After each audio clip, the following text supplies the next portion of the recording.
Hey guys and gals, Joe Jekel, MADZOOK Joe, and at the 800-year-old stadium in Chiang Mai. They call it the 800-year-old stadium. I've been out here to exercise a few times, and I got to tell you, it's a big hit with all the locals in Chiang Mai and especially the college kids.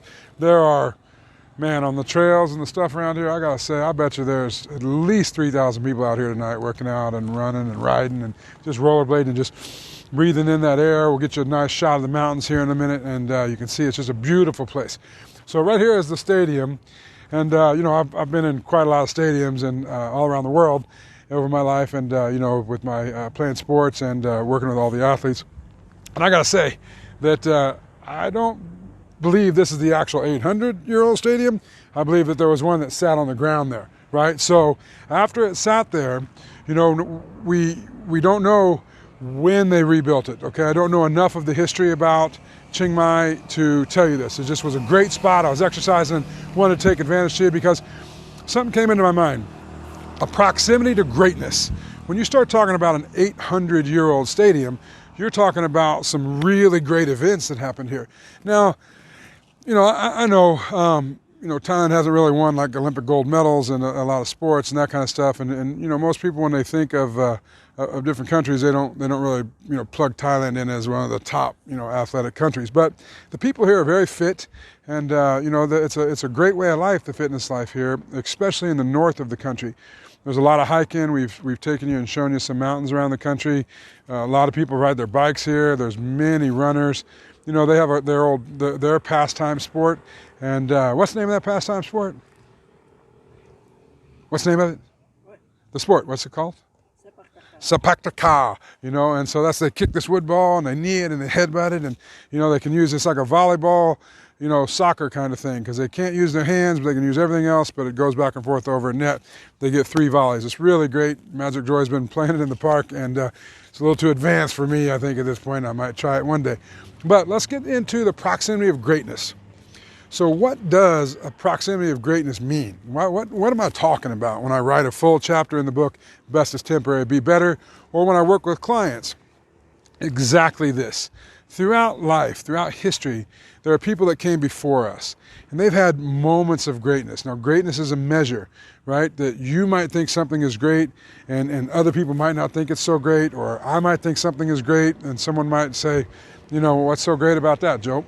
So, for example, I look in the mirror and I say, man, you're great.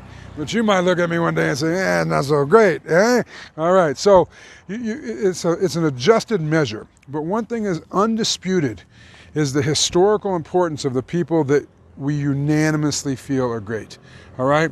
So whether they're evil, a person like Hitler, whether they're Gandhi, or some people say Gandhi's evil, by the way, too. You should read your history. No matter who they are, of course, I believe all humans have a little bit of good and evil in them.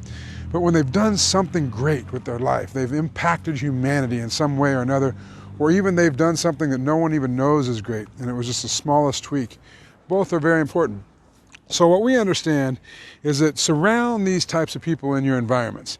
And so when you can get to where you can touch a place like an 800-year-old stadium that has had to have some great times here, some great events, some great people, some great stories have been told about the things that have taken place right on this spot of land that I'm at.